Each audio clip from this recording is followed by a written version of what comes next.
E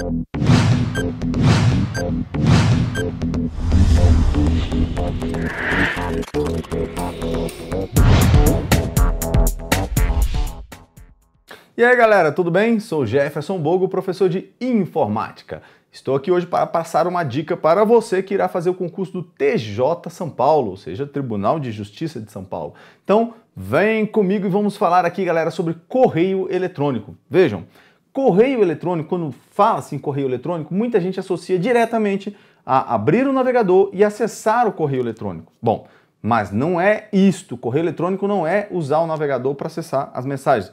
Embora isso seja possível, obviamente, muitos o façam, né?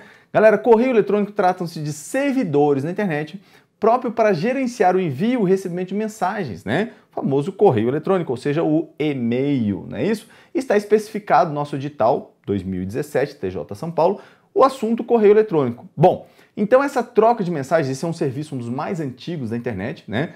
A internet tem como marco de funcionamento mais ou menos a década de 70. Em 72, temos o marco de funcionamento do correio eletrônico. Nós temos, galera, basicamente duas formas para acessar. Então, primeira coisa que eu tenho que contextualizar, visualizar. As minhas mensagens são geridas, estão armazenadas em um servidor lá na internet, né? Isso eu posso utilizar servidores do Gmail, por exemplo, o serviço do Gmail, do IG, do UOL, etc, tá? Entre outras várias possibilidades aí, opções que nós temos, ok? Então, uma vez que minhas mensagens estejam lá, eu tenho como opção para acessá-las, para ver as minhas mensagens, né? Ou mesmo para enviar uma mensagem para alguém através do meu servidor. Então, as minhas mensagens, quando eu envio a alguém, isso é interessante que eu tenho em mente, elas passam para o meu servidor.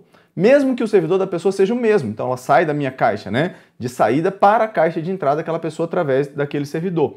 Galera, então vamos lá. Quais são as opções que eu tenho? Uma delas eu já citei, que é pelo navegador. Vem comigo. Joga na tela. Lembrando que o navegador pode ser chamado também de browser, tá ok? Então, isso aqui é um termo que é bom que você conheça. Ou ainda de web browser, tá? Então, pode vir lá. Ou ainda de cliente de navegação, tá bom? Então, essas opções aqui é interessante que você conheça, que você tenha um dicionáriozinho, ok? Então, quando eu acesso o meu correio eletrônico, meu e-mail, pelo navegador, eu tenho acesso ao que eu chamo de webmail, tá? Qual a outra opção, então, que eu tenho? Isso aqui é uma opção. A outra opção que eu tenho é usar um gerenciador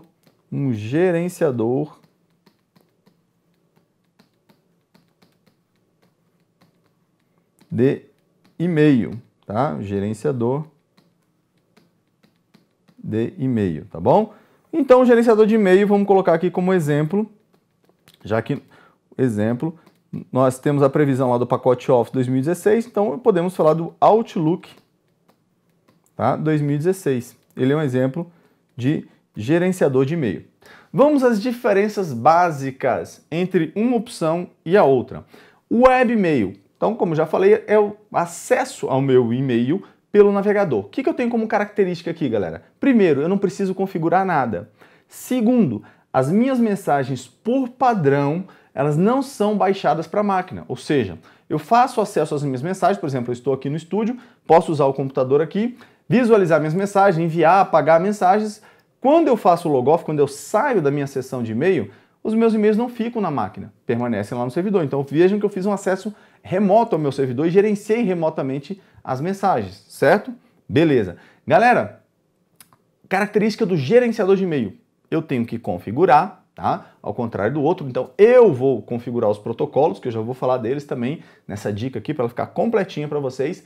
Segundo, por padrão, embora eu possa configurar para que também não aconteça isso, mas por padrão, as mensagens são baixadas para a máquina e ficam disponíveis mesmo que eu esteja offline. Vejam que isso por padrão no webmail não ocorre, tá? Então essas são diferenças básicas entre usar um programa, no caso o Outlook, mas eu poderia citar aqui também o Mozilla Thunderbird, tá bom? Que é muito cobrado em prova, ou usar o webmail. Vamos agora aos protocolos, galera. Vem comigo, que são usados aí em ambos os casos, tá?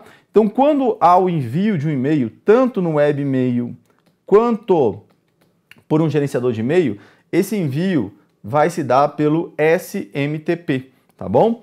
Quando há o recebimento, isso aqui exclusivamente para o gerenciador de e-mail, ele pode ser feito pelo POP, também pode ser chamado de POP3, tá? Então o POP3, ele vai ser responsável pelo recebimento. Esse é o protocolo que eu comentei que baixa as mensagens para a máquina, né? Deixando-as disponível offline. E o IMAP, ele é usado no web e-mail e pode ser usado também no programa gerenciador de e-mail.